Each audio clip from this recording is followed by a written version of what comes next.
flow here. It's only 3. The signal is the signal's good. The connection's trash. I restart it, I guess.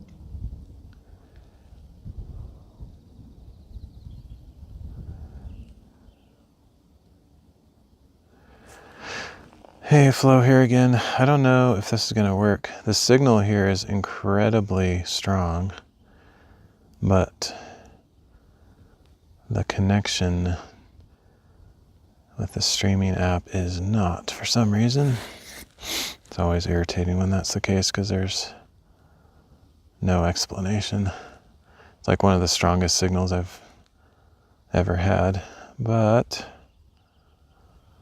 it's not staying connected very well for some strange reason. So I'm not sure what that means.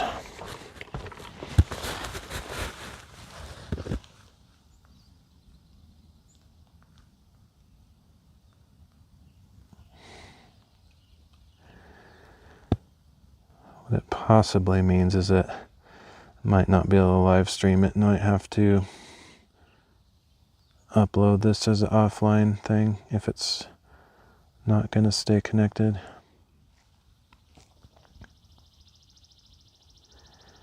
I hate that though because there's no logical reason why I shouldn't be able to live stream here. It's incredibly, like, it's 200 megabits download and 20 megabits upload, which is like 4 times as much as I need. I could stream 4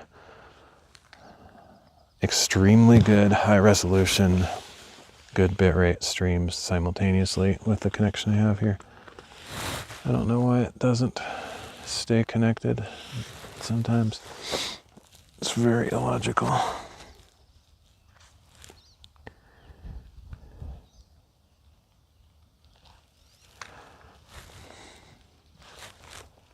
I'm gonna go over to this phone and see if it's still connected. If it is, then I'll give this a shot. It looks like it's going up and down, which is irritating.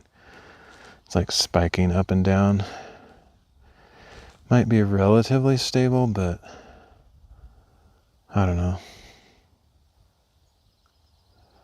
Guess I'll give it a shot since it's staying on right now. Okay, so I don't know which platforms are on now because I had to reset, which often kills some of the platforms. But anyway, hopefully it's at least on YouTube so I can download it from there. As far as the other ones, who knows? Anyway, so I've been out all day today since sunup, or since before the sunrise. And I've done like 5 Bible readings already, but they were all offline because there was no signal until here. So I have 5 to upload. Actually, I have more than 5 to upload because I have some from a previous hike that I also need to upload. So I'm way behind, maybe like almost 10 that I need to upload, 8 or 10. But this one here is nearly at the end of the project. Like, since I did so many today and I did quite a few the other day, I'm actually 3 away from the end. So I'm going to do 2 readings right here because there's this view, and then right behind me there's an even better view. So I'm going to do the 2 readings here, hoping that the connection stays on. I wish I had like a GoPro or something to get a backup recording in case it dies. It's really irritating when that happens. But anyway, yeah, so it's kind of weird. It's kind of surreal, kind of anticlimactic or whatever. As far as the series go, I started it last July, around July 10th or so, last year, 2025. And basically about to finish, and I'm going to finish before the year's up, so that's pretty cool. I wasn't sure if I would be able to. I decided to make it a big day, a big hiking day today. I was actually going to go on like a 18 to 20 mile hike, which I'm on that hike that I was going to go on, but I'm probably not going to go all the way that far because I stopped so many times to do Bible readings that I probably won't have time to do the whole thing. But I'm more interested in doing the Bible readings anyway, because I'd like to try to finish the project today. I don't know why. It's just I could split it up into 2 days if I wanted to, but I just decided today's the day, so I've already done 5. I started out with needing to do 8 total today, and I've done 5 already. Here's the 6th one right here, I think. And I'll do a 7th one looking the opposite direction, and then I'll just have 1 more to do. And I could do it here too. I could do all 3 here, but I think I might hike a little bit further after that and see if I can find 1 more unique location. Anyway, I'm gonna do 2 of them here, I think. Might have to put my hat on. After all, when I started, or when I was setting up the stream, there was like no sunshine. It was behind the clouds, but now it's coming out. This is an awesome spot. Glad I came up here. I could have kept going. There's actually way more awesome spots than this. Even though this is breathtaking and incredible, the place I was intending to go today is so ridiculous that it's beyond description. But I don't think I can responsibly make it that far and get back to the car at a reasonable time. So I probably won't go all the way to the destination I had in mind. But we'll see what I'm going to do. I don't really know. Anyway, I should get a big drink is what I should do right now.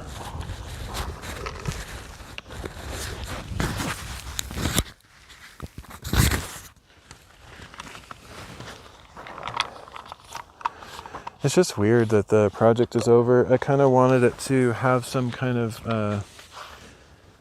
not necessarily scripted or anything, but just meaningful end. But it'll probably just be random because I don't have anything prepared as far as a conclusion to the series. If I had more people involved throughout it, like the whole year, it's been kind of very little interaction. So it hasn't like grown into like a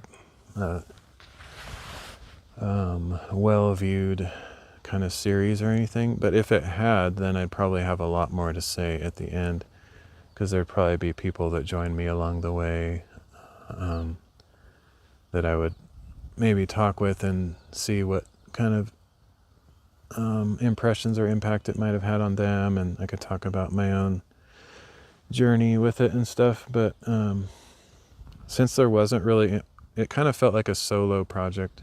It was always going to be solo in the sense that it was just me reading the Bible. But I did actually have the thought that if a ton of people joined in on the project somehow, or at least some friends of mine, they could come along with me and participate in the reading.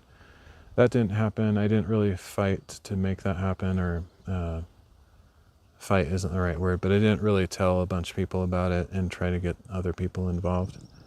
I just figured if it was meant to happen, it would kind of happen naturally, and I didn't really push for it. But anyway, it's kind of weird that it's coming to a close so suddenly after so much time, but I could talk about how it's been a blessing to me, but you can still talk about your personal journey. Hey, ex-Dr. Firefly. Yeah, it's kind of like one of those things that you almost have to like think about it through the entire time that it's happening and take notes and such in order to have anything to say at the end. At least that's how my brain works. Like, it's been a whole year, and this is 194th stream or video that I've done for the project, and it's like a long time to like summarize all that I went through. I could give a quick summary of what I've gained from it, but really it's I don't know, maybe I'll save that for later. Maybe, I mean, I actually kind of prayed that, if there was something that I'm supposed to say at the end, that God would maybe bring it to mind or something. Because, this is more about him than me anyway. So maybe I'll just wait to the very end to describe some of the things that it's done. But as far as my journey, I feel like it's something to say, but it's less important than what I want to come from this, because it's just such a bigger deal than just my own life. But yeah, anyway, I'll take a drink and then I'll probably just do the reading.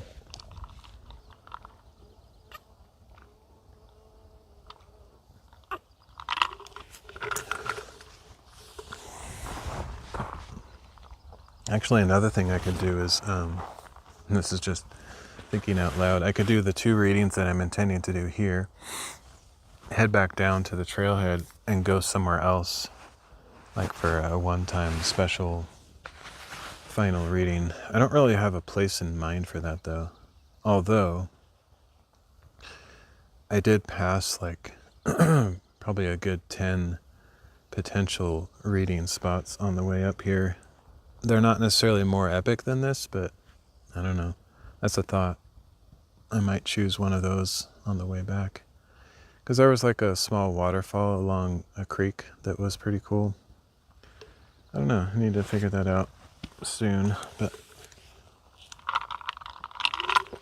right now I'm just kind of killing time.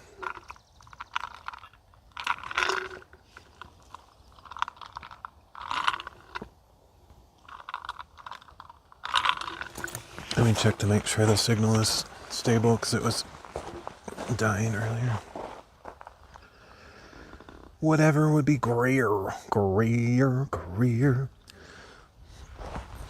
I am more gree than you are. I am greer. Just kidding. I know what you meant to say, but I'm just playing. I like typos.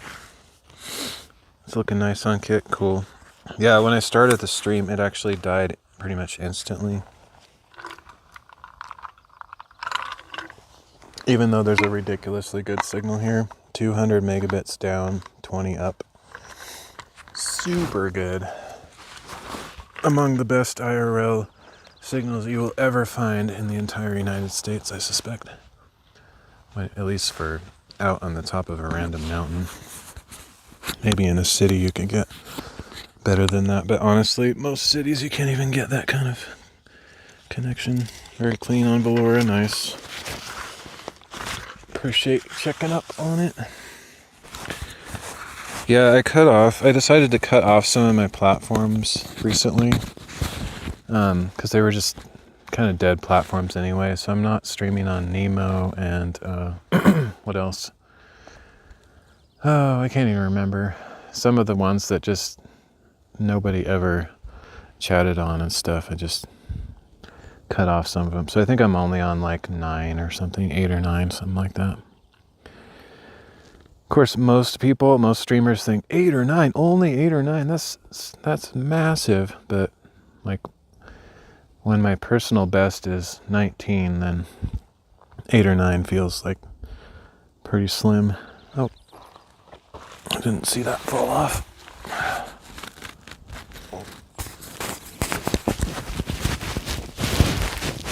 All right. So yeah, let me get set up for the reading, I guess.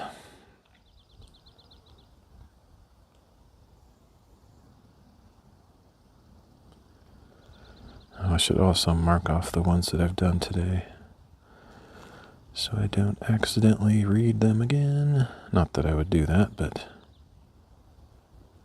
be pretty hard to mess it up at this stage, since I only have 3 readings left.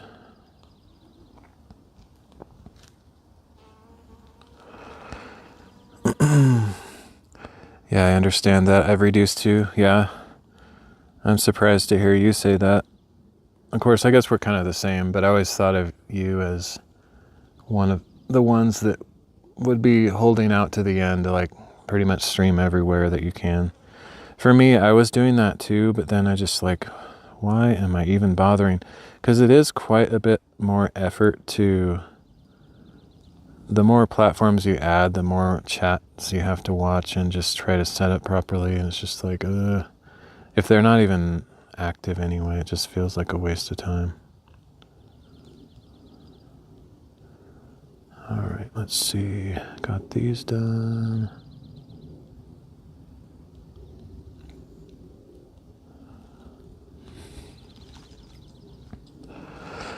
I had 5 that no one talked for months, nor anything followed. Same here. Yeah. I can't even remember the names of the platforms right now because they were so dead that they don't even really mean much to me. But I don't remember. There was some, like, what's the word? There was some catalyst. Something happened that annoyed me. I don't remember what it was. One of the platforms was just not working right, or some glitchy thing was happening. It was just bugging me. So I just did a purge. I was like, skip all these. But yeah, I can't even remember what ones they are. I'm kind of sad that so many have gone though. Like, I don't know, this last year I feel like 10 platforms disappeared. I don't know, it's just, because I feel like it was about a year ago or something around there when I had the 19 platforms. And now I can't even find that many, even if I were to dig pretty deep. And honestly, I don't like to be negative about things, but I think there's several more that are probably on the chopping block. Because like when a platform actually disappears, that means it's been on the chopping block for probably 6 months to a year. Like the staff is kind of in panic mode trying to save the platform, and it's just hopeless. Yeah, honestly, you can kind of predict how things will turn out these days. I'm not going to name any names though. I have my theories about which ones will disappear. I don't have a theoretical timeline or anything, but I certainly don't have high hopes for certain ones. All right, let me get this back on online mode. I've been using the offline mode today because I did 5 readings before this where there was no cell signal. So let's see here. I'm going to turn chat off here, put it on here. Put the Bible reading on there. Yeah, hopefully the signal holds out for these readings. I can still see chat on my phone, but it won't be on the screen as usual. All right, let me check to make sure this is working.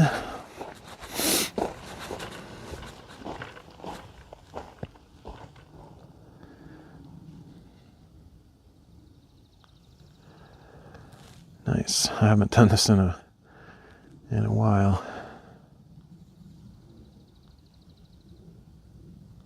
All right. This might be kind of a boring one. I can't remember if I'm done with the lists of names, but both Ezra and Nehemiah have a lot of names because it's the story of Israel coming out of captivity, going back to Jerusalem to rebuild the wall and the temple and stuff. And so there's a lot of listing all the people that went back. So might be more of that on this one, I'm not sure. Be cool if it was just story stuff. The story stuff is more interesting than the lists of names, obviously. Okay, let's do it.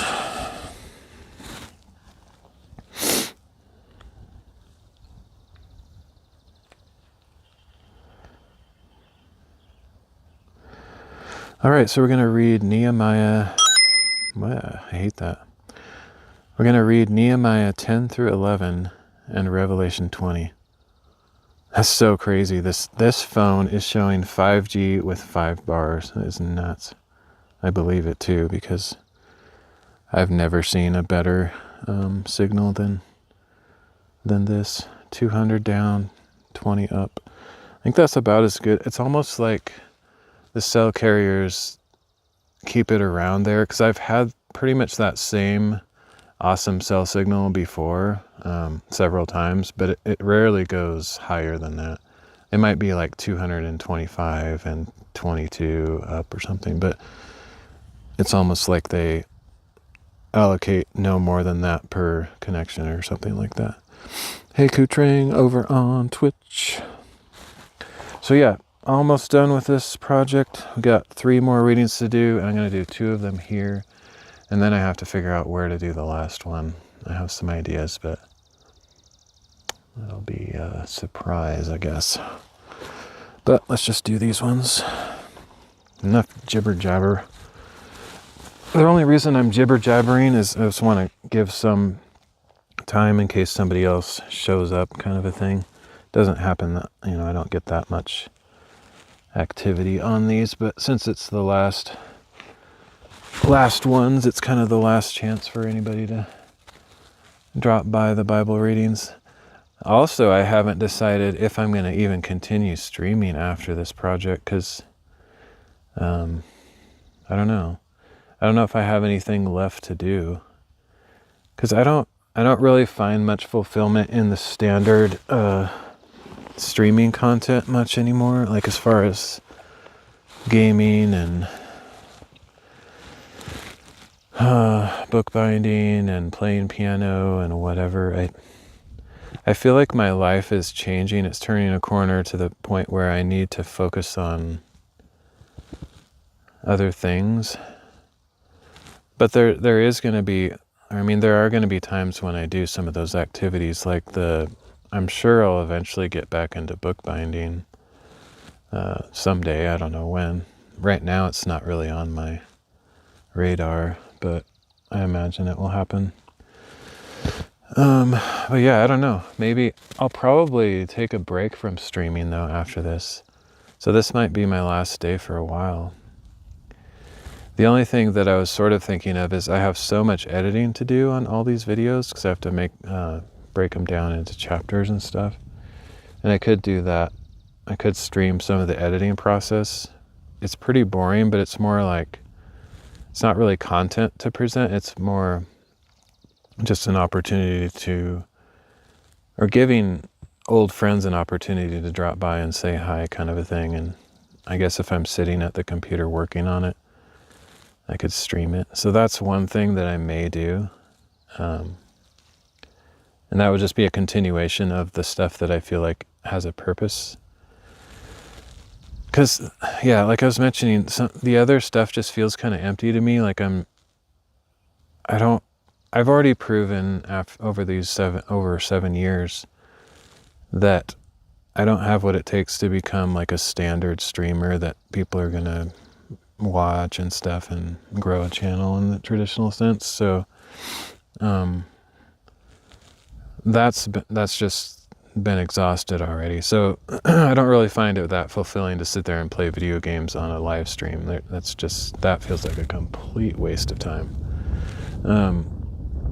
The other things are a little bit more profitable because there's a product involved, as far as like there's something that comes out of it. So like the bookbinding, I'm making books, so that's a good use of time. But anyway, I don't know.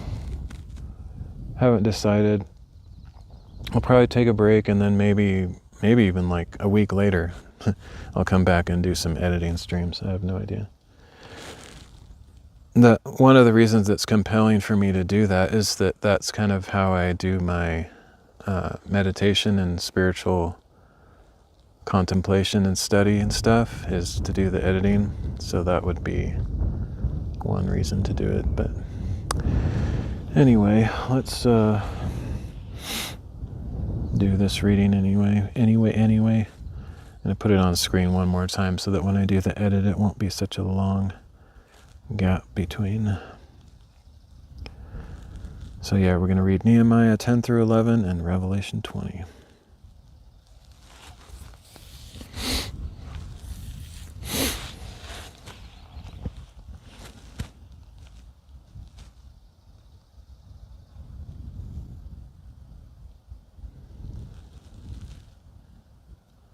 Nehemiah chapter 10.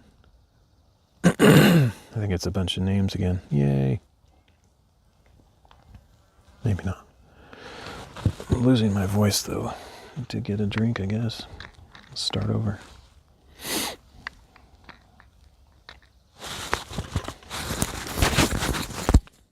Oops.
Nehemiah chapter 10.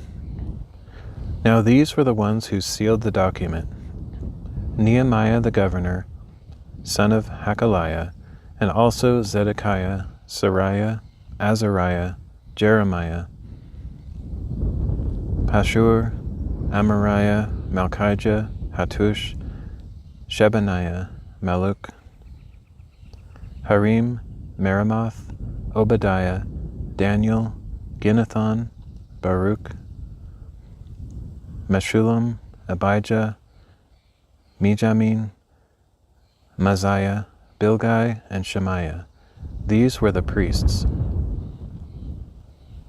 The Levites: Jeshua son of Azaniah, Binnui of the sons of Henadad, Kadmiel and their associates, Shebaniah, Hodiah, Kelita, Peliah, Hanan, Micah, Rahab, Hashabiah, Zakur, Sherebiah, Shebaniah, Hodiah, Bani, and Beninu, and the leaders of the people: Parash, Pahath Moab, Elam, Zatu, Bani, Bunai, Asgad, Babai, Adonijah, Bigvai, Adin, Atir, Hezekiah, Azur, Hodiah, Hashum, Bezai, Harif, Anathoth, Nebai, Migpaish, Meshullam, Hezir,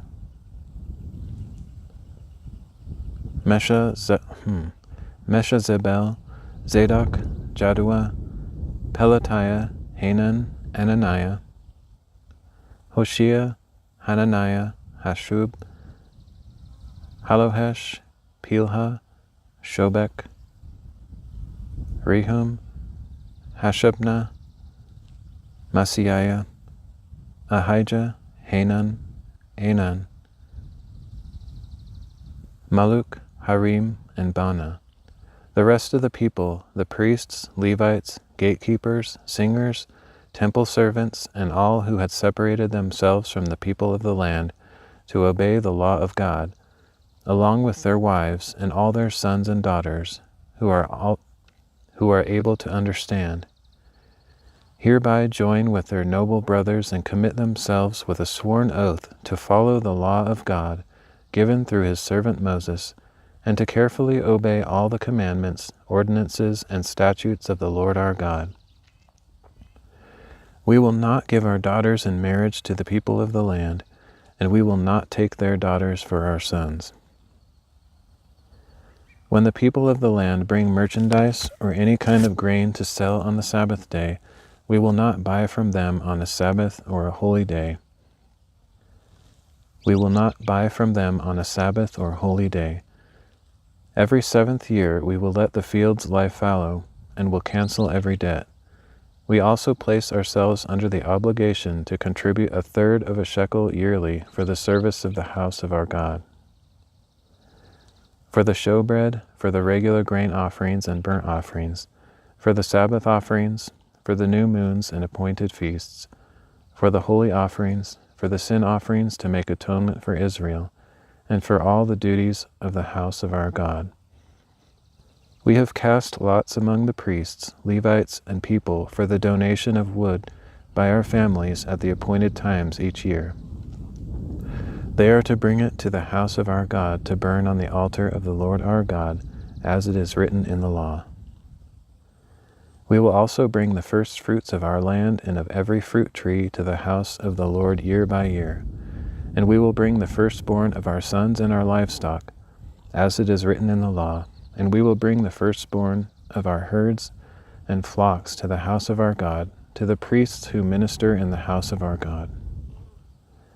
Moreover, we will bring to the priests at the storerooms of the house of our God the first fruits of our dough, of our grain offerings, of the fruit of all our trees, and of our new wine and oil.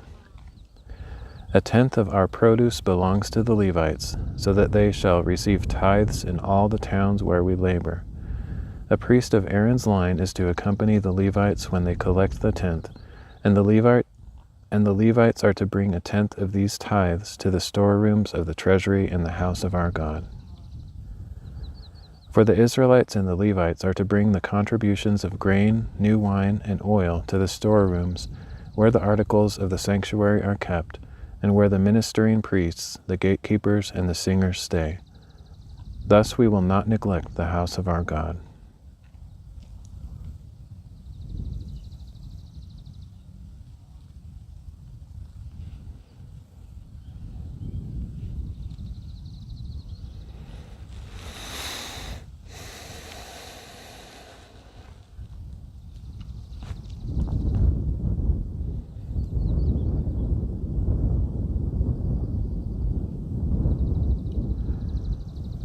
Nehemiah chapter 11. Now the leaders of the people settled in Jerusalem, and the rest of the people cast lots to bring 1 out of 10 to live in the holy city of Jerusalem, while the remaining 9 were to dwell in their other.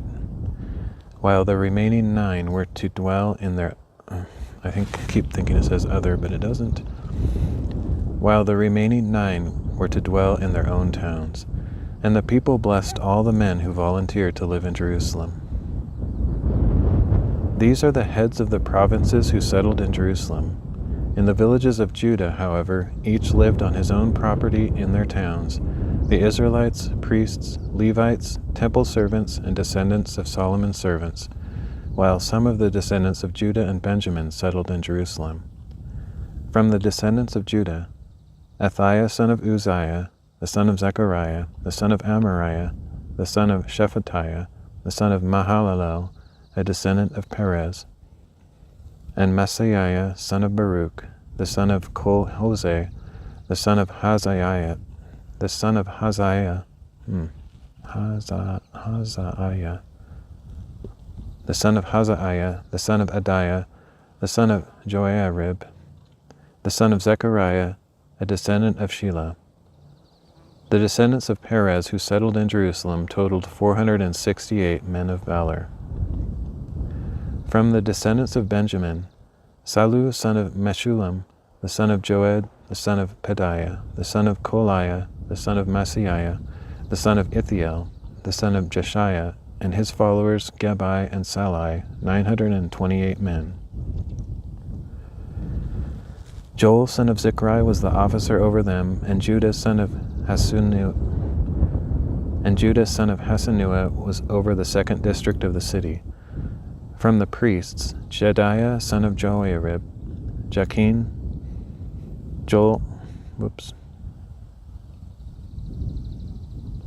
Sariah son of Hilkiah, the son of Meshullam, the son of Zadok, the son of Meraioth, the son of Ahitub, the chief official of the house of God, and their associates who did the work at the temple, 822 men.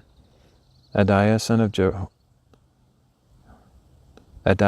Joraham, the son of Pelaliah, the son of Amzai, the son of Zechariah, the son of Pashur, the son of Malchijah, and his associates, the leaders of families, 242 men.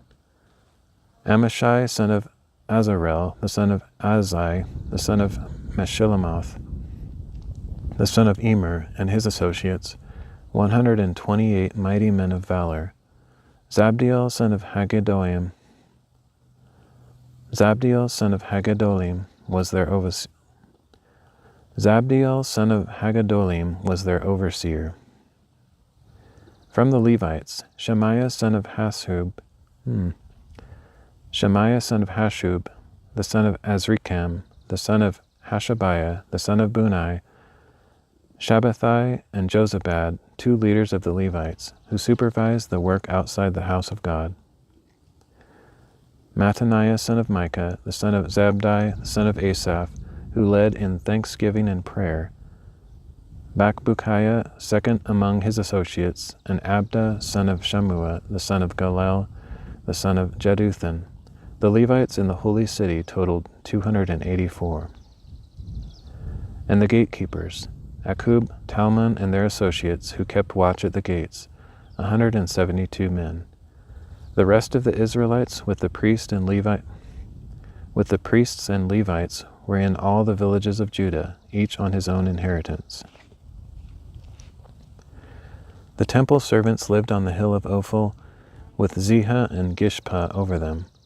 Now the overseer of the Levites in Jerusalem was Uzai, son of Bani, the son of Hashabiah, the son of Mattaniah, the son of Micah.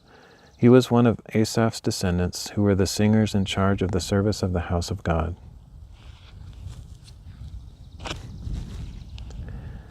For there was a command from the king concerning the singers, an ordinance regulating their daily activities.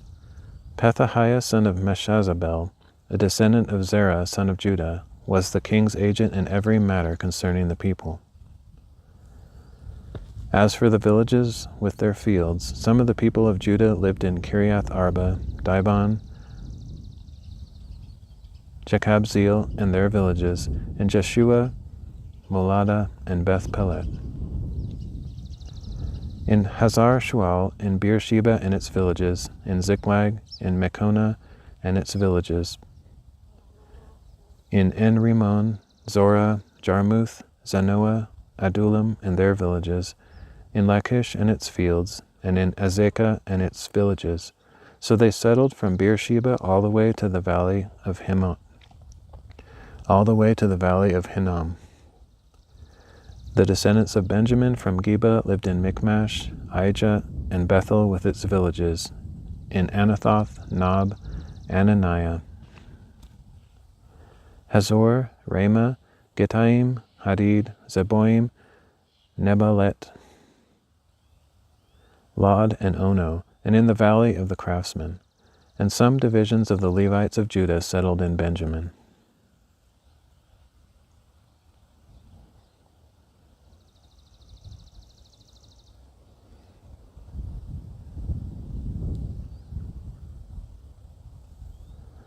Revelation chapter 20. Then I saw an angel coming down from heaven with the key to the abyss, holding in his hand a great chain. He seized the dragon, that ancient servant who is the devil and Satan, and bound him for 1,000 years. And he threw him into the abyss, shut it, and sealed it over him, so that he could not deceive the nations until the 1,000 years were complete.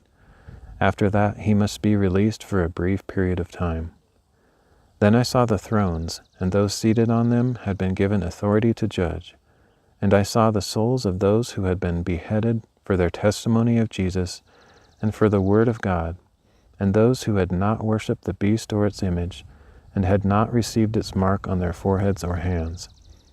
And they came to life and reigned with Christ for 1,000 years. The rest of the dead did not come back to life until the 1,000 years were complete. This is the first resurrection.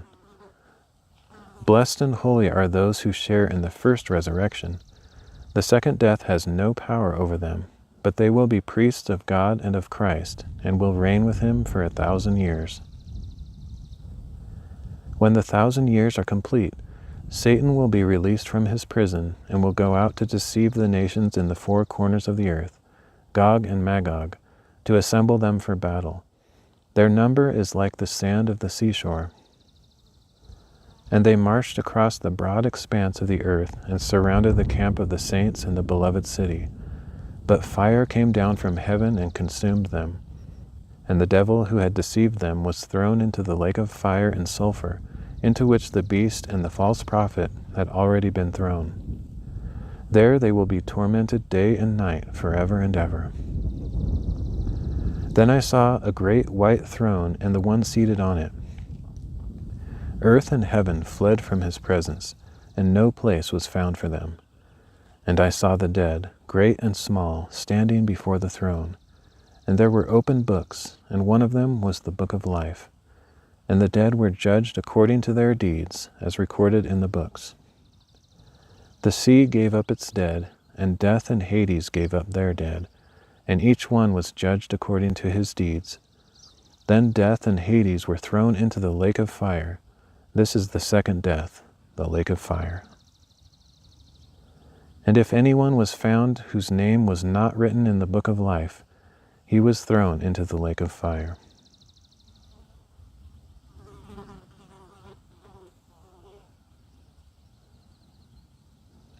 All right, that's it for this reading.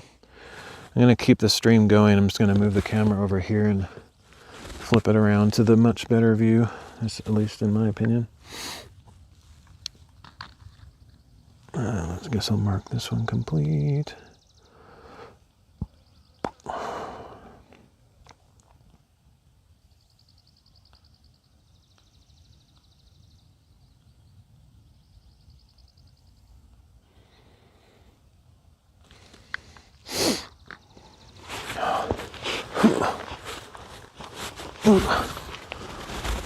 Pretty sure you'll agree that it's much better over this way.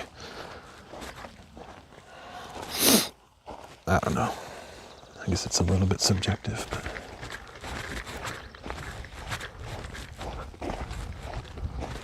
Dun, da-da.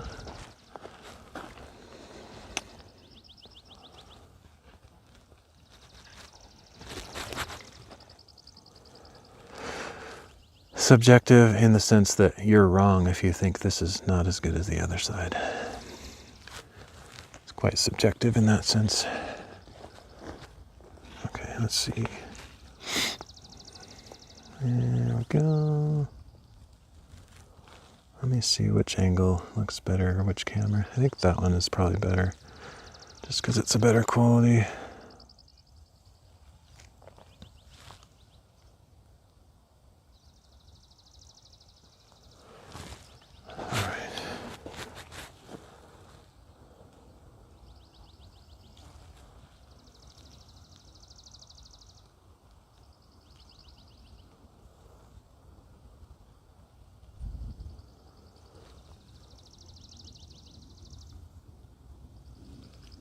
That should be good.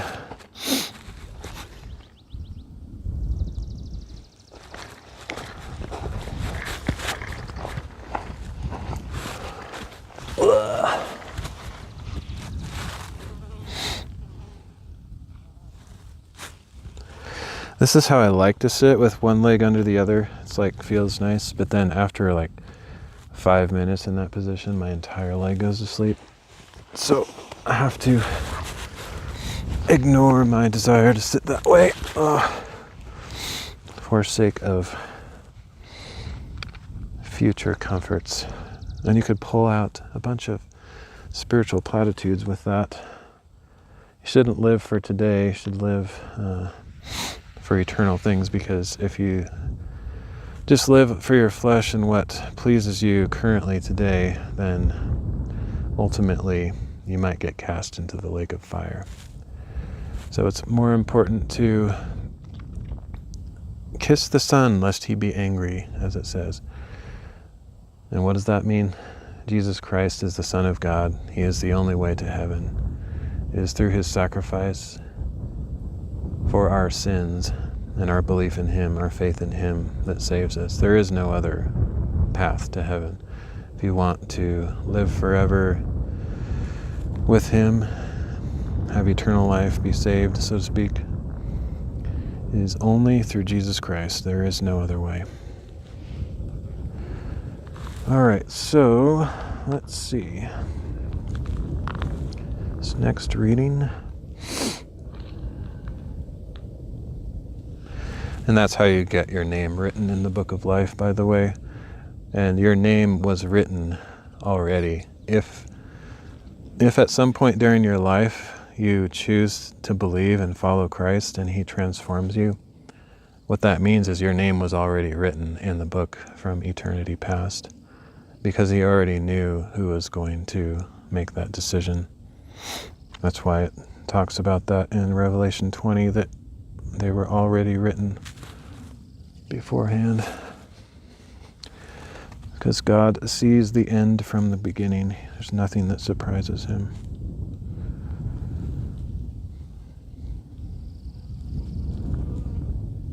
Kind of getting a little bit chilly. I might have to throw my jacket on while I'm sitting here. It's pretty nice, but if the sun isn't on me very strongly, the breeze is a tad bit chilly, so I guess I'll throw it on just for fun.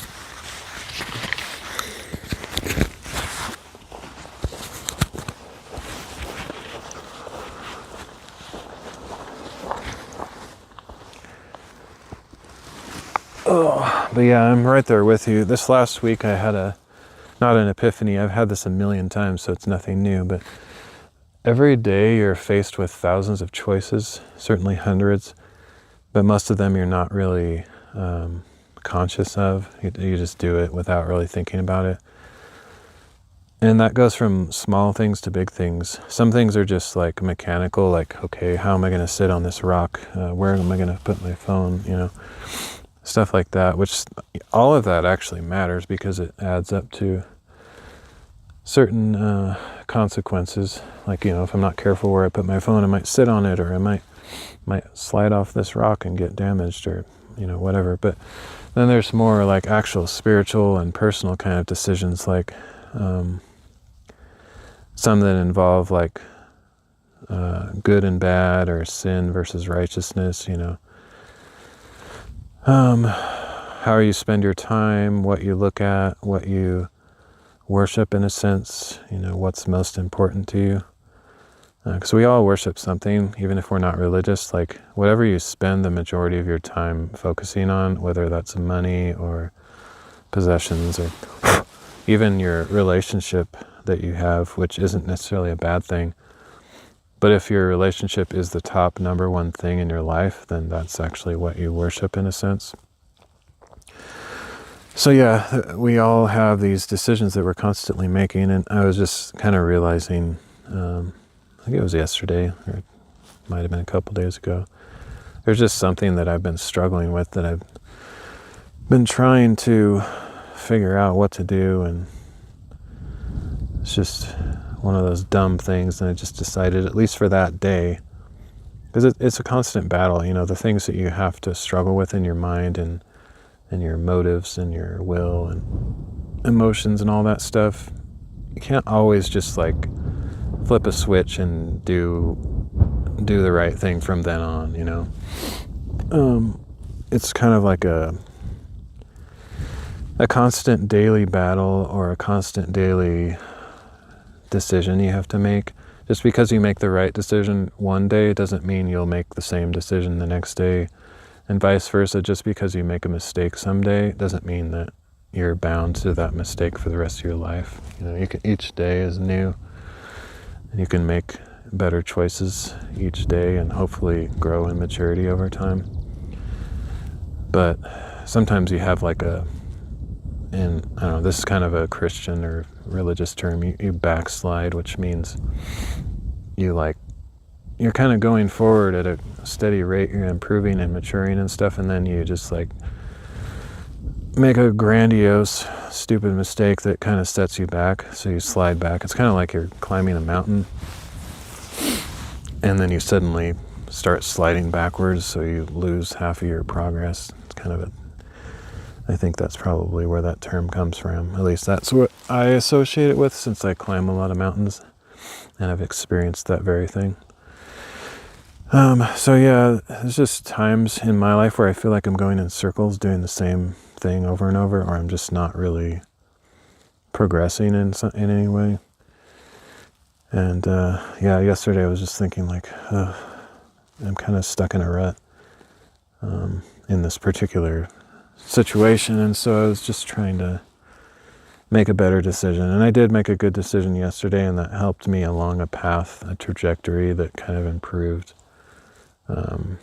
my mood and my thoughts for that day, and on to the next, and so on. It just helped me kind of reset a little bit. But I know I'm going to make, some similar mistakes again and again. It's just kind of one of those cyclical patterns that comes and goes throughout life. It's not something that we should give into or just accept. Obviously, we should fight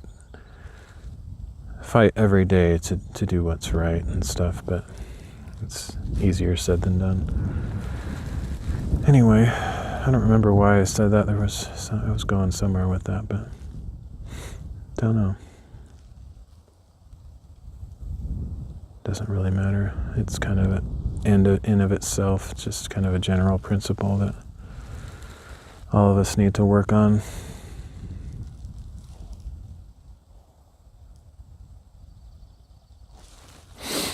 All right, so where am I at? I guess I'm starting the new reading. Haven't started it yet.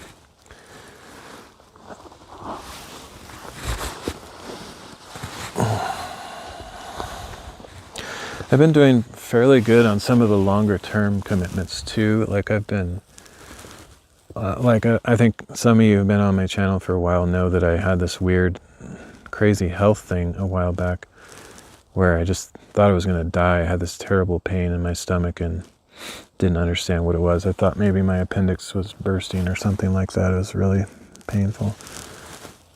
Anyway, during that time I made some changes, just thought like, okay, I'm going to exercise more and eat better, and there were several things that I was going to do. I was going to like try to work out. So there's like, I do some body weight exercises semi-regularly. I don't do them every day because you're supposed to like give yourself time to rest and stuff. But so I've been doing those, not every day, not even like every other day. It's kind of random, but I have still been doing those. So I'm in better shape than I've been in a long time in that sense. And then I've also been walking or biking almost every day. Not every single day, but just pretty close, like almost every day. As far as eating, I did really well for a while. I was eating better. Actually, for a while, I was off caffeine. That was another one of the things. I was completely off caffeine, and I was trying not to eat or drink like massively sugary stuff all the time. I'm not doing super well in those things. I'm back on caffeine and eating some junk and stuff. But I don't know, I guess I'm still generally on a better trajectory than I was prior to that health incident. So that was, in a way, it was kind of good to go through something like that if it causes you to make some changes and stuff. But I have a hard time sticking with certain things like forever, like for the rest of my life or, years on end.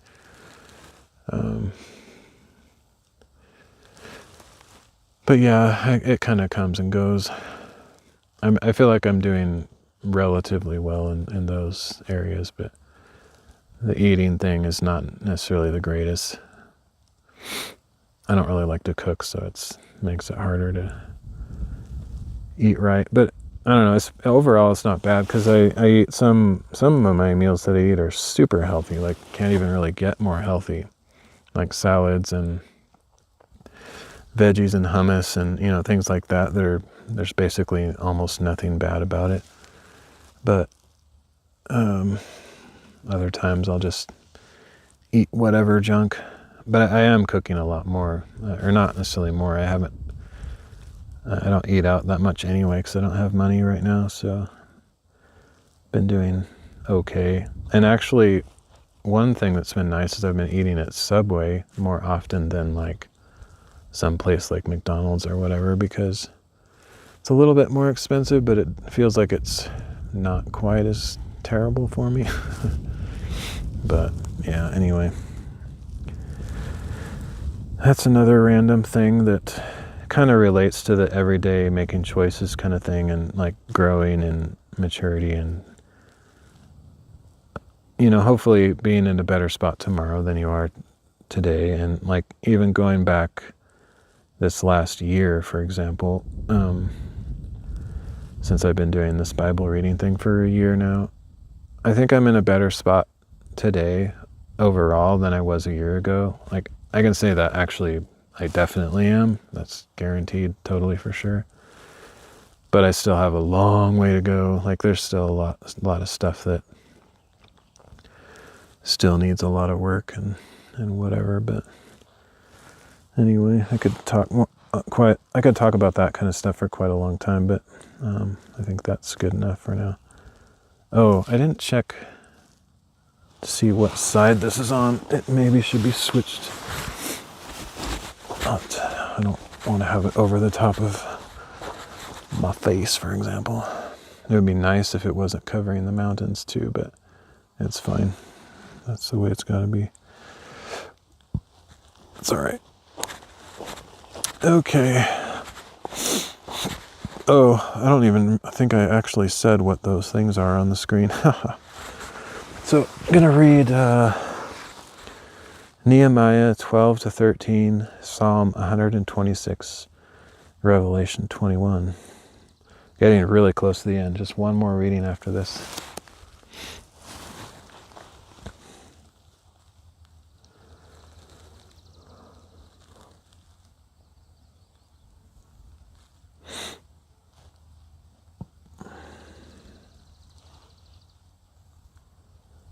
Oh, just realized I am in that bad posture mode.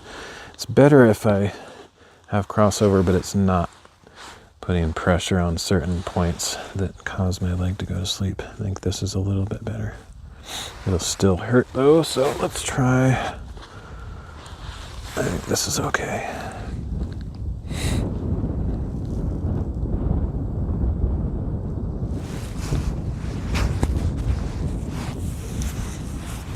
Oh, I should also make sure that the bitrate is still working since it died earlier. Looks good. Oh, that's a perfect scene. That's like, looks too good to be true, but it literally looks like that. That's what it looks like. The clouds are exactly like that. The mountains look like that. The rock look, and it's just kind of looks fake, but it's real. I'm actually here, and that stuff is right over there. Oh, this is one of my favorite areas to go hiking. I don't come here often because it's expensive to drive this far and stuff, but I figured since it's the end of this year-long project, I would kind of splurge a little bit to get some really cool shots at the end. I'm really happy I'm able to live stream this too, because everything I've done before this has been like offline recordings because there's no signal, so it's fun to be able to live stream it. I'm hoping I'll be able to live stream the last reading too, though I haven't decided exactly where I'm going to go, but we'll see.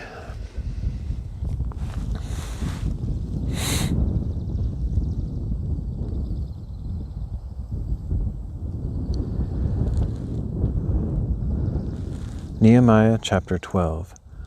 Now these are the priests and Levites who went up with Zerubbabel son of Shealtiel and with Jeshua: Sariah, Jeremiah, Ezra, Amariah, Maluk, Hattush, Shechaniah, Rehum, Meremoth, Edo, Ginnethon, Abijah, Mijamin, Madiah, Bilgah, Shemaiah, Joiarib, Jediah, Salu, Amok, Hilkiah, and Jediah. These were the leaders of the priests and their associates in the days. These were the leaders of the priests and their associates in the days of Jeshua. The Levites were Jeshua, Binnui, Kadmiel, Sherebiah, Judah, and Mattaniah, who, with his associates, led the songs of thanksgiving. Bakbukiah and Unai, their associates, stood across from them in the services. Jeshua was the father of Joachim. Joachim was the father of Eliashib. Eliashib was the father of Joiada. Joiada was the father of Jonathan, and Jonathan was the father of Jaddua. In the days of Joachim, these were the heads of the priestly families. Of the family of Sariah, Meriah; of Jeremiah, Hananiah; of Ezra, Meshullam; of Amariah, Jehohanan; of Malukai, Jonathan; of Shebaniah, Joseph; of Harim, Adnah; of Meraioth, that's Meraioth, I think; of Meraioth, Helkai; of Edo, Zechariah; of Ginnethon, Meshullam; of Abijah, Zichri; of Maniamin and Moadiah, Piltai; of Bilgah, Shammua; of Shemaiah, Jonathan; of Joiarib, Mattani; of Jediah, Uzai; of Salai, Kalai; of Amok, Eber; of Hilkiah, Hashabiah; and of Jediah, Nethanel. In the days of Eliashib, Joada; Johanan, and Jaddua, during the reign of Darius the Persian, the heads of the families of the Levites and priests were recorded. As for the descendants of Levi, the family heads up to the days of Johanan son of Eliashib were recorded in the book of the Chronicles. The leaders of the Levites were Hashabiah, Sherebiah, and Jeshua son of Kadmiel, along with their associates, who stood across from them to give praise and thanksgiving, as one section alternated with the other, as prescribed by David the man of God. Mattaniah, Bakbukiah, Obadiah, Meshullam, Talmon, and Akkub were gatekeepers who guarded the storerooms at the gates. They served in the days of Joachim, son of Jeshua, the son of Jozadak, and in the days of Nehemiah, the governor, and Ezra the priest and scribe. At the dedication of the wall of Jerusalem, the Levites were sought out from all their homes and brought to Jerusalem to celebrate the joyous dedication with thanksgiving and singing, accompanied by cymbals, harps, and lyres. The singers were also assembled from the region around Jerusalem, from the villages of the Netophathites, from Beth Gilgal, and from the fields of Geba and Asmaveth, for they had built villages for themselves around Jerusalem. After the priests and Levites had purified themselves, they purified the people, the gates, and the wall. Then I brought the leaders of Judah up on the wall, and I appointed 2 great thanksgiving choirs. One was to proceed along the top of the wall to the right, toward the dung gate. Hoshea and half the leaders of Judah followed, along with Azariah, Ezra, Meshullam, Judah, Benjamin, Shemaiah, Jeremiah, and some of the priests with trumpets, and also Zechariah son of Jonathan, the son of Shemaiah, the son of Mattaniah, the son of Micaiah, the son of Zakur, the son of Asaph, and his associates, Shemaiah, Azarel, Milalai, Gilalai, Maai, Nethanel, Judah, Hanani, with the musical instruments prescribed by David the man of God. Ezra the scribe led the procession. At the fountain gate they climbed the steps of the city of David on the ascent to the wall and passed above the house of David to the water gate on the east. The second Thanksgiving choir proceeded to the left, and I followed it with half the people along the top of the wall, past the tower of the ovens to the broad wall. Over the gate of Ephraim, the Jeshanah gate, the fish gate, the tower of Hananel, and the tower of the 100, as far as the sheep gate. And they stopped at the gate of the guard. The 2 Thanksgiving choirs then stood in the house of God, as did I, along with half of the officials accompanying me, as well as the priests with their trumpets, Eliakim, Maaseiah, Miniamin, Micaiah, Elioenai, Zechariah, and Hananiah, and also Maaseiah, Shemaiah, Eleazar, Uzai, Jehohanan, Malchijah, Elam, and Ezer. Then the choirs sang out under the direction of Jezrehiah. On that day they offered great sacrifices, rejoicing because God had given them great joy. The women and children also rejoiced, so that the joy of Jerusalem was heard from afar. And on that same day men were appointed over the rooms that housed the supplies, contributions, first fruits, and tithes. The portions specified by the law for the priests and Levites were gathered into these storerooms from the fields of the villages, because Judah rejoiced over the priests and Levites who were serving.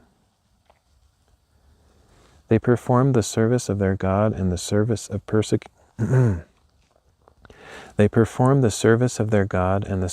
purification, along with the singers and gatekeepers, as David and his son Solomon had prescribed. For long ago, in the days of David and Asaph, there were directors for the singers and for the songs of praise and thanksgiving to God. So in the days of Zerubbabel and Nehemiah, all Israel contributed the daily portions for the singers and gatekeepers. They also set aside daily portions for the Levites, and the Levites set aside daily portions for the descendants of Aaron.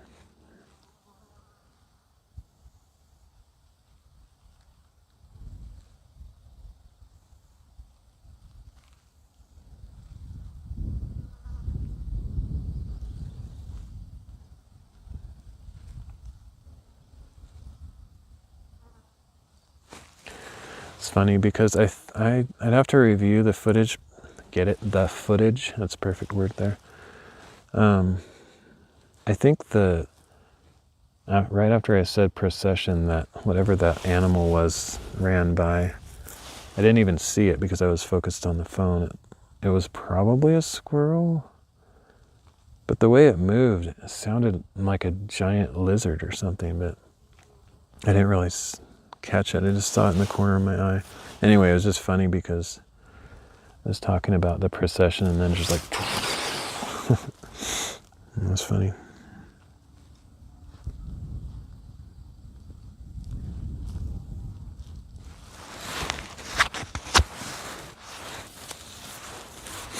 Or rather, more likely it was a chipmunk. I don't really see squirrels out in the wild that often. I see chipmunks all the time.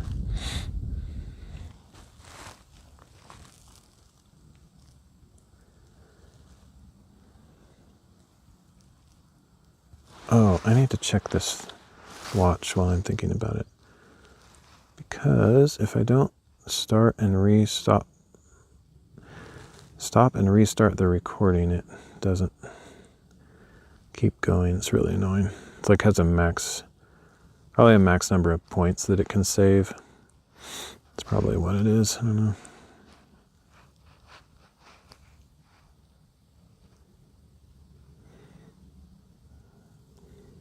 I have like 3 GPS recordings going at the same time. But I like to get complete ones out of all of them if I can. There was something else I was going to do. What? I don't know.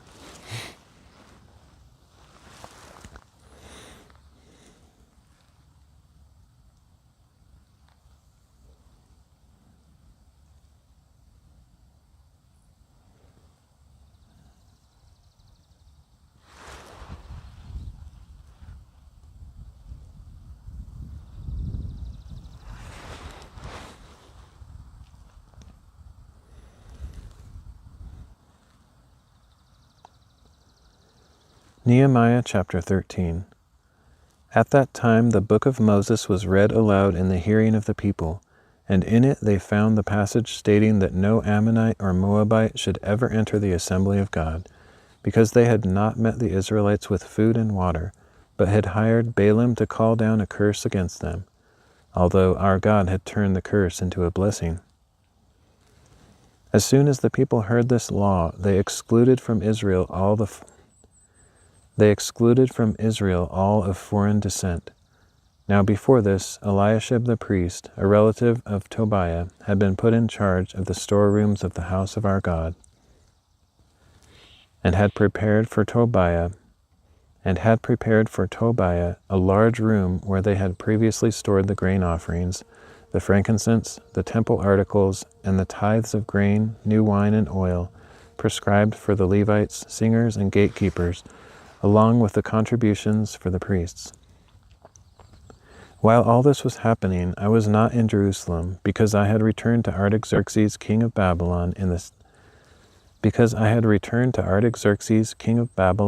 32nd year of his reign. Sometime later I obtained leave from the king to return to Jerusalem. Then I discovered the evil that Eliashib had done on behalf of Tobiah by providing him a room in the courts of the house of God. And I was greatly displeased and threw all of Tobiah's household goods out of the room. Then I ordered that the rooms be purified, and I had the articles of the house of God restored to them, along with the grain offerings and frankincense. I also learned that because the portions for the Levites had not been given to them, all the Levites and singers responsible for performing the service had gone back to their own fields. So I rebuked the officials and asked, "Why has the house of God been neglected?" Then I gathered the Levites and singers together and stationed them at their posts, and all Judah brought a tenth of the grain, new wine, and oil into the storerooms. I appointed as treasurers over the storerooms Shelemiah the priest, Zadok the scribe, and Pedaiah of the Levites, with Hanan son of Zakkur, the son of Mattaniah, to assist them, because they were considered trustworthy. They were responsible for distributing the supplies to their fellow Levites. Remember me for this, O my God, and do not blot out my Remember me for this, O my God, and do not blot out my deeds of loving devotion for the house of my God and for its services. In those days I saw people in Judah treading wine presses on the Sabbath, and bringing in grain and loading it on donkeys, along with wine, grapes, and figs. All kinds of goods were being brought into Jerusalem on the Sabbath day. So I warned them against selling food on that day. Additionally, men of Tyre who lived there were importing fish and all kinds of merchandise and selling them on the Sabbath to the people of Judah and Jerusalem.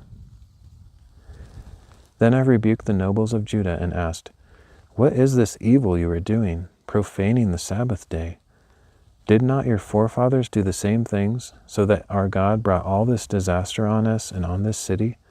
And now you are rekindling his wrath against Israel by profaning the Sabbath." When the evening shadows began to fall on the gates of Jerusalem, just before the Sabbath, I ordered that the gates be shut and not opened until after the Sabbath. I posted some of my servants at the gates so that no load could enter on the Sabbath day. Once or twice the merchants and those who sell all kinds of goods camped outside Jerusalem. But I warned them, "Why are you camping in front of the wall? If you do it again, I will lay hands on you." From that time on, they did not return on the Sabbath. Then I instructed the Levites to purify themselves and guard the gates in order to keep the Sabbath day holy. Remember me for this as well, O my God, and show me mercy according to your abundant loving devotion. In those days I also saw Jews who had married women from Ashdod, Ammon, and Moab.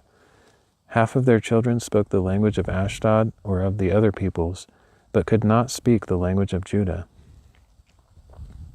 I rebuked them and called down curses on them. I beat some of these men and pulled out their hair. Then I made them take an oath before God and said, "You must not give your daughters in marriage to their sons, or take their daughters as wives for your sons or for yourselves. Did not King Solomon of Israel sin in matters like this? There was not a king like him among many nations, and he was loved by his God, who made him king over all Israel. Yet foreign women drew him into sin. Must we now hear that you too are doing all this terrible evil and acting unfaithfully against our God by marrying foreign women? Even one of the sons of Jehoiada, son of Eliashib, the high priest, had become a son-in-law to Sanballat the Horonite. Therefore I drove him away from me. Remember then, O my God, because they have defiled the priesthood and the covenant of the priesthood and of the Levites. Thus I purified the priests and Levites from everything foreign, and I assigned specific duties to each of the priests and Levites. I also arranged for contributions of wood at the appointed times, and for the first fruits. Remember me, O my God, with favor.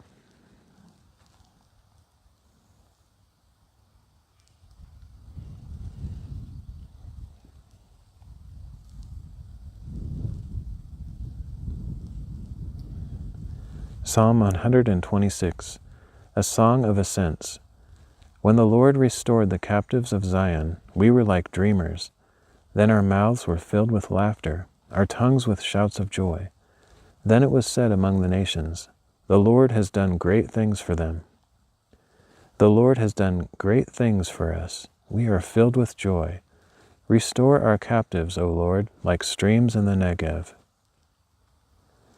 Those who sow in tears will reap with shouts of joy. He who goes out weeping, bearing a trail of seed, will surely return with shouts of joy, carrying sheaves of grain.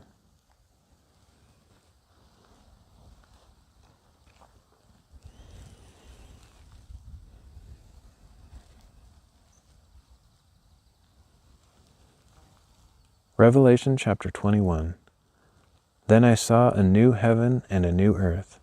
For the first heaven and earth had passed away, and the sea was no more. I saw the holy city, the new Jerusalem, coming down out of heaven from God, prepared as a bride adorned for her husband. And I heard a loud voice from the throne saying, Behold, the dwelling place of God is with man, and he will dwell with them. They will be his people, and God himself will be with them as their God. He will wipe away every tear from their eyes, and there will be no more death, or mourning, or crying, or pain, for the former things have passed away. And the one seated on the throne said, Behold, I make all things new. Then he said, Write this down, for these words are faithful and true. And he told me, It is done.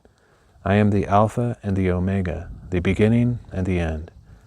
To the thirsty I will give freely from the spring of the water of life. The one who overcomes will inherit all things, and I will be his God, and he will be my son. But to the cowardly and unbelieving and abominable and murderers and sexually immoral and sorcerers and idolaters and all liars, their place will be in the lake that burns with fire and sulfur. This is the second death. Then one of the 7 angels with the 7 bowls full of the 7 final plagues came and said to me, Come, I will show you the bride, the wife of the Lamb.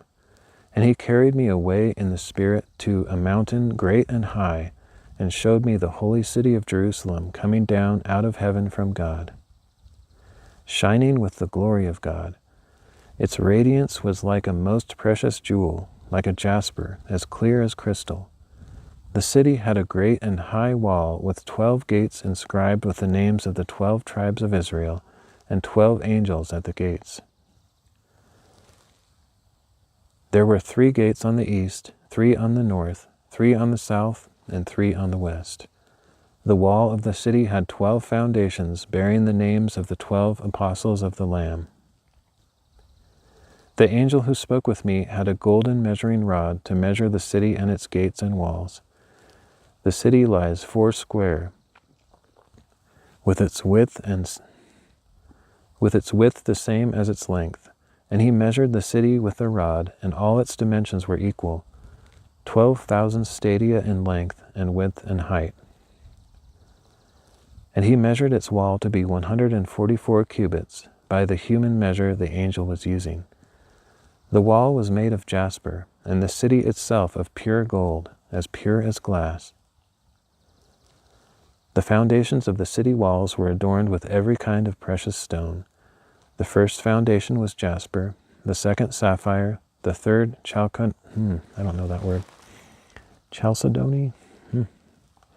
the third chalcedony, the fourth emerald, the fifth sardonyx, the sixth carnelian, the seventh chrysolite, the eighth beryl, the ninth topaz, the 10th chrysoprase, I don't know that one either. The 10th chrysoprase, that's a weird word. The 10th chrysoprase, the 11th jacinth, and the 12th amethyst. And the 12 gates were 12 pearls, with each gate consisting of a single pearl. The main street of the city was pure gold, as clear as glass. But I saw no temple in the city, because the Lord God Almighty and the Lamb are its temple. And the city has no need of sun or moon to shine on it, because the glory of God illuminates the city, and the lamp is its lamp. And the Lamb is its lamp. By its light the nations will walk, and into it the kings of the earth will bring their glory. Its gates will never be shut at the end of the day, because there will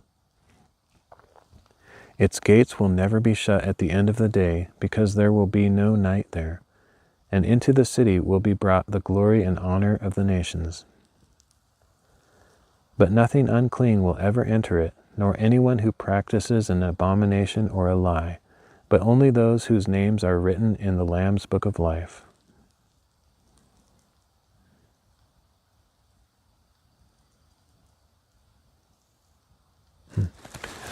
That's interesting. I wonder what that means, because I wonder what time period this is talking about. I think of it, traditionally, I always thought of it as being the very end after all things have been purified. But it's weird that,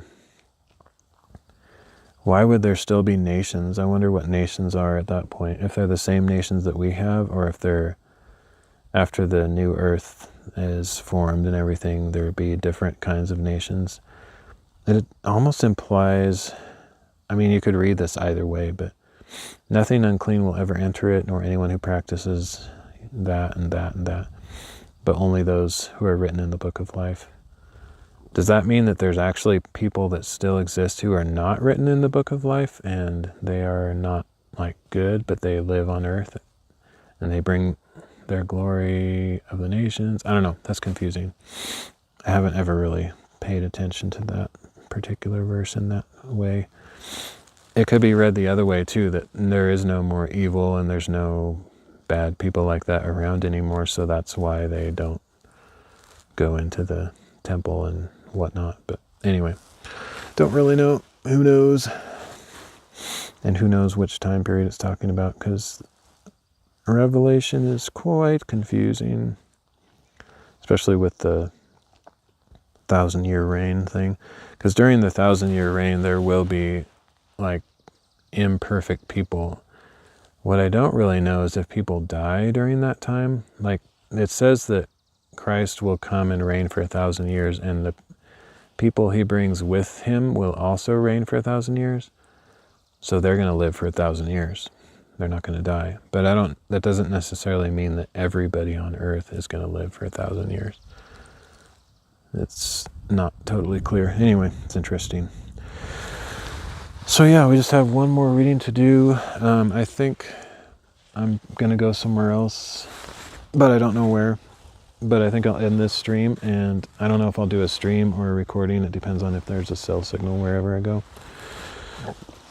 But that's the end of this one. There's only one more to go for this entire year-long reading plan. Hopefully this stayed online the whole time. It should have. It's warmed up quite a bit. I can definitely take this coat off. But yeah, I'm going to hike up somewhere over there, and I'll find some spot to do the last reading, and then I'll be done for the day and probably head back down. I'm not going to do the 18-mile hike I was planning to do earlier. That's a little bit much for what I'm up for today, I think. But anyway, that's it for today. That's it for this stream. Thanks for joining me. I'll catch you later. If I can do another stream, I will. Otherwise, it might be an upload. But it would be cool if it was a stream just to do the last reading online. But we'll just have to see how it goes. We'll see you later.